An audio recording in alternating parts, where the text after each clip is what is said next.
so sick. What the hell are the chances of that?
Hi, I'm Jessica Kaplan. I'm from Highland Park, Illinois, and I'm a large-scale abstract artist. I started kind of messing around with paint about 11 years ago. I had moved back from LA to Chicago, and it was really dark outside and gloomy. I was feeling super cooped up, and so I felt like I needed color and needed to do something. So I went to the art store and bought a ton of paint and just started playing around with paint, and I fell in love. I just love brightness and happiness. I suffer from a chronic illness, which is kind of dark a lot of the times and debilitating and depressing, and so art is my outlet, and the colors give me some hope and some brightness and just make me feel better. And through those bright colors, I've noticed it helps other people sometimes feel better. That's why I tend to steer towards bright colors. With my health issues, I physically can't paint every day. It's a lot of exertion, and I obviously like to do a lot of large scale as well. I paint when I can, and I paint when I just absolutely need to. Sometimes you just need to no matter what, and I'll just take a piece of canvas and take 50 colors and just let loose because it's just a release. I have myalgic encephalomyelitis / chronic fatigue. It's a multi-systemic disease that affects immune, neuroimmune, your brain. I have inflammation in my brain. They think there's inflammation in the spine. I have no sensation of ever sleeping. I have small fiber neuropathy. I'm in chronic pain, and I know I look normal, which is hardest part because you think of someone, when you can't see someone's body attacking themselves or their immune system not functioning, and there's millions of people that suffer from this, and it goes undiagnosed and untreated, and there's no funding or anything because it's not contagious, and nobody wants to deal with it because it's so complex. So you really have to pace yourself and do little bits and pieces of things. So even though I may have the urge to paint or to create or something, I just sometimes can't do what I want. So, but when I do, it's just everything I have. It's my emotional roller coaster. It's my tears. It's my chaos. It's my hope. It's everything I feel is pent up is just spewed out onto canvas, and I love doing it.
this has to change every 4 years. We let it ride 5.5 years because of COVID. I love the one-year-old, but since it has to change, I did another band that played at CBGB's all the time, which is Bad Brains.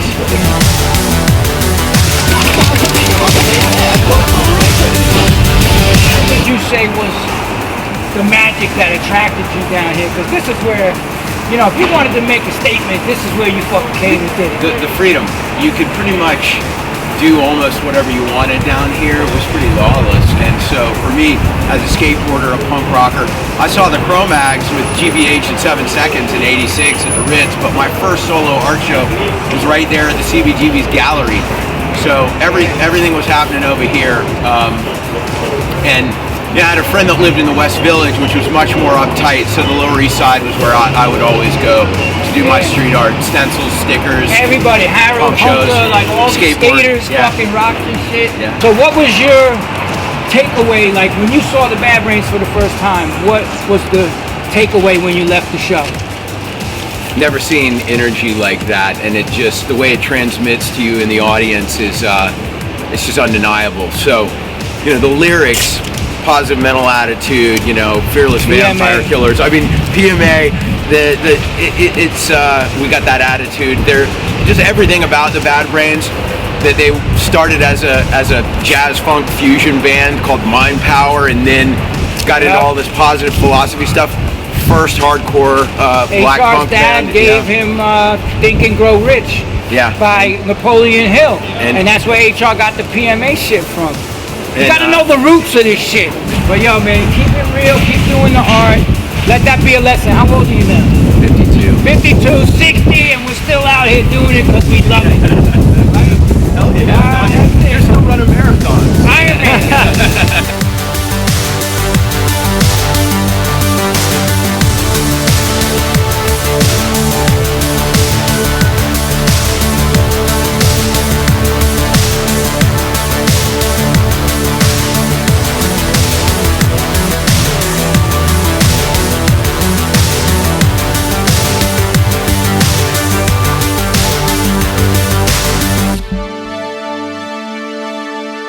So he shot a lot of stuff with Bad Brains, Black Flag. He shot Tony Alva's very first air out of a pool in 1977 when he was 14 years old. So he's been, as a photographer, part of all the subcultures that have mattered to me. Jersey City. Yeah, Jersey City is amazing. Thank you.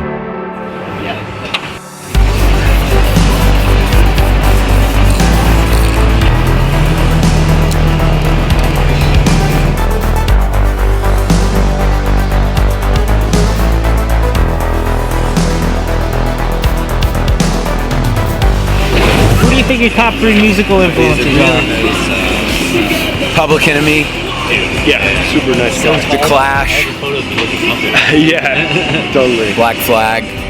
Bad Brains is in there too, but yeah. Pretty good top 3, man. Yeah. Is the heavy ones in a rotation?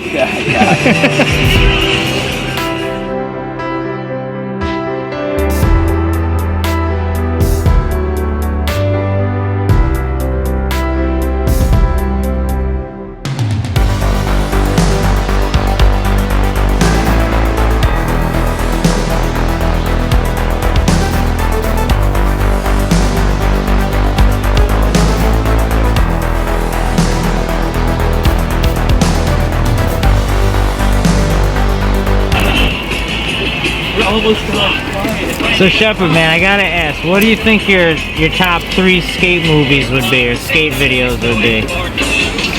Or the ones that influenced you the most, you think? So, Video Days, Blind. Amazing. Welcome to Hell, Toy Machine, and Animal Chin, Powell Peralta. In that order? Well, actually even Future Primitive, because that was the first really good street skating part with Tommy Guerrero. But what about H Street, Shackle Me Not? oh, Shackle Me Not, yeah, and Hocus Pocus were crazy. I mean, Hocus Pocus was when I was still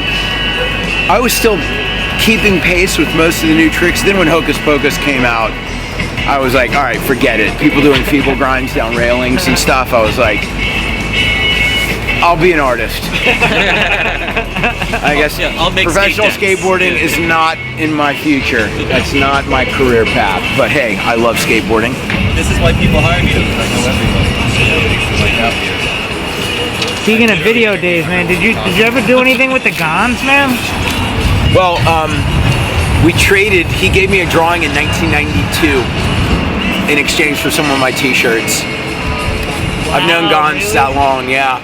But I bought a piece from him, from Tony Alva's gallery, that is hung next to Daryl from Bad Brains' very first painting he made in the hallway at our studio.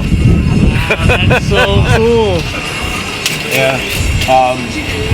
But yeah, I like Mark's work a lot. Not all of That it, but era a lot of it. like graphics from like the blind video days, like when World first came out, and Andy Howell, remember the New Deal graphics, man? Dude, that's who I moved to California to work with, is Andy. No way, Andy man. was like my hero, and because he was a good skateboarder, who was great skateboarder, who was doing really great Amazing art. graphics. Yeah, and Him and Gorm Bomberg. so he recently His brought house New burnt Deal down. back, and I did a graphic for it. But yeah, Andy and You did? I. Oh yeah, that's right, you Andy and I did. have been friends since 1988. That's when I met him.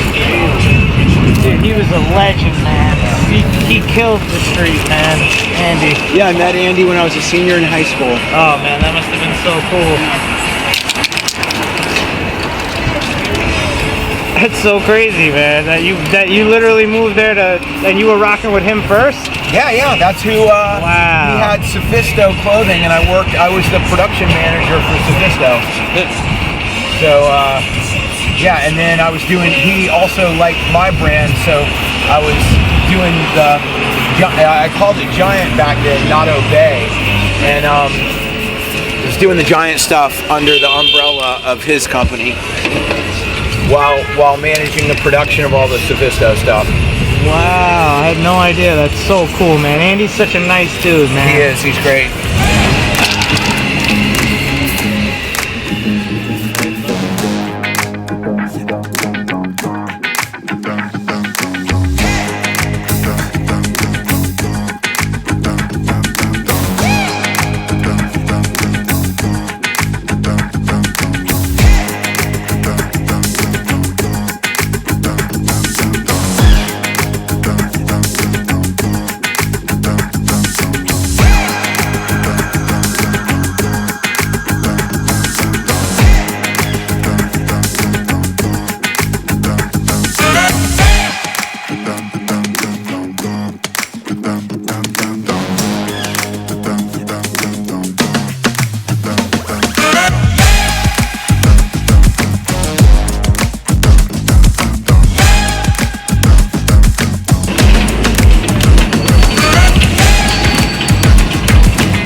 So Shepard, I don't think I asked you, man. Who are the like 3 or 5 artists that influence you the most, like graffiti-wise? Barry McGee, Revs and Cost,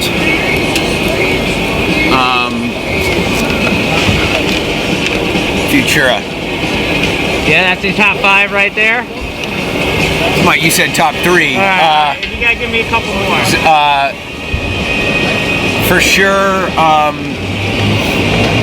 Zephyr, and I love what Os Jamios do. All right, awesome. Yeah.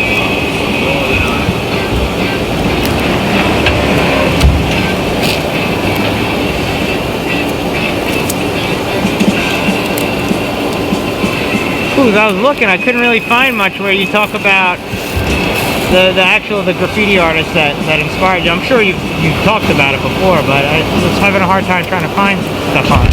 Well, Revs and Cost, because they just bombed so hard, they were everywhere. Barry McGee, because he brought stuff into the gallery that still had the energy of the street. Zephyr just purely for lettering style. Yeah. Futura for expanding the number of styles that were okay in graffiti and working with a Clash. Being an innovator on a lot of levels.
Well, Revs and Cost, because they just bombed so hard, they were everywhere. Barry McGee, because he brought stuff into the gallery that still had the energy of the street. Zephyr just purely for lettering style. Yeah. Futura for expanding the number of styles that were okay in graffiti and working with a Clash. Being an innovator on a lot of levels.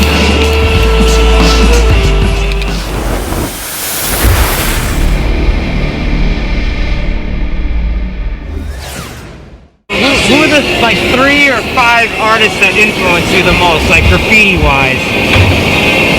Barry McGee, Revs and Cost,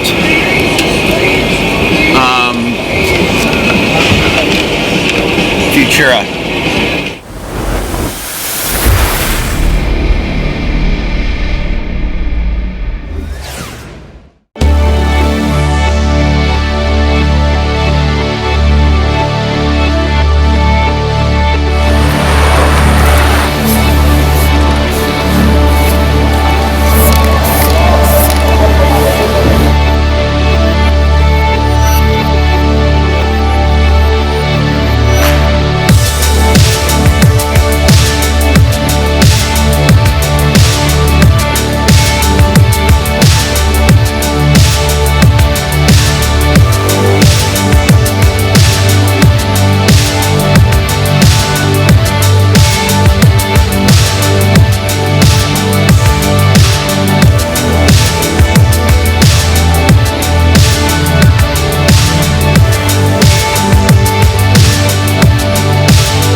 like having the courage to say something in the work was important, because I'd been inspired by Bob Marley, the Dead Kennedys, The Clash, Black Flag, and you know, there were a few artists like Barbara Kruger and Robbie Canal who were really saying topical things with their work, and I just thought, okay, if the way that punk rock, political punk rock and political reggae, and then Public Enemy, political hip hop has impacted me as something that I could try to weave into my street art, then you know that's actually important and meaningful.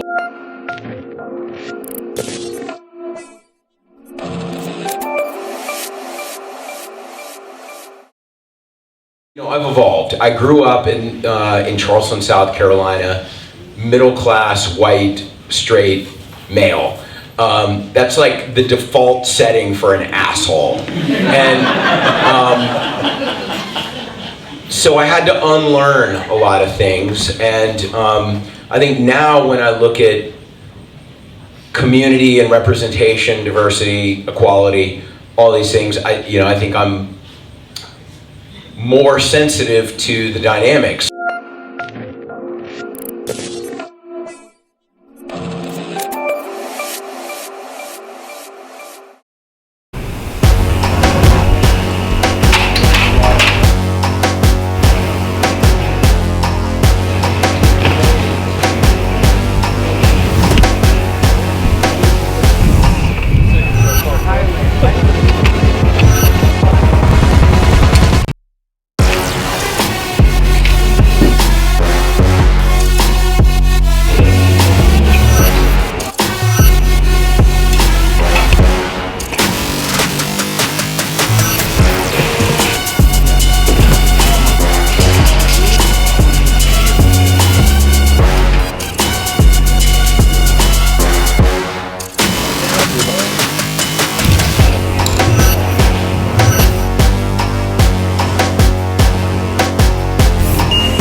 scream.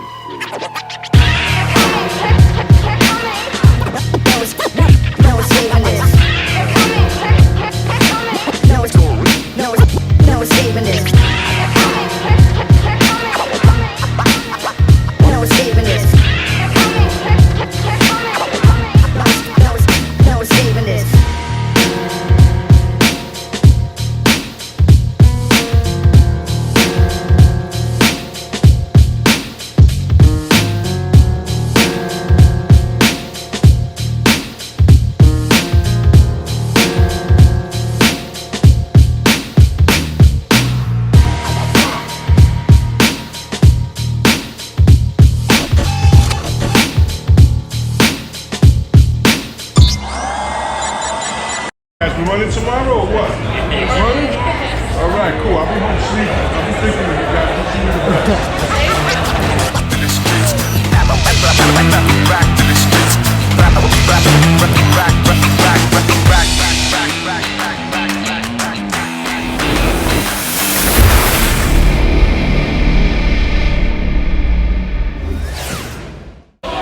You gotta understand, half the allure of it was to watch your name go by, you know, and people to see it. You know, when I did the breakdance car, right, that shit pulled in, man. I forgot what station it was. Yo, people started applauding. They were applauding that motherfucker, like, oh shit, this shit is dope. You know, people appreciated that. You know, you always had the detractors, oh, that's criminal, that's this, that. You know what, fuck y'all, man, get a life, man.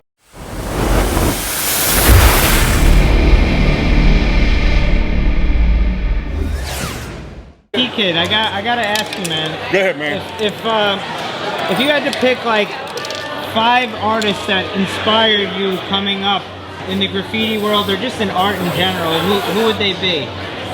Number 1, I would have to say would be Phase 2 and Riff 170, then Tracy 168, then Lee. Lee killed it, bro. So that's 4. 5, the 5th guy. You know, honestly, I gotta say Cool 131, man.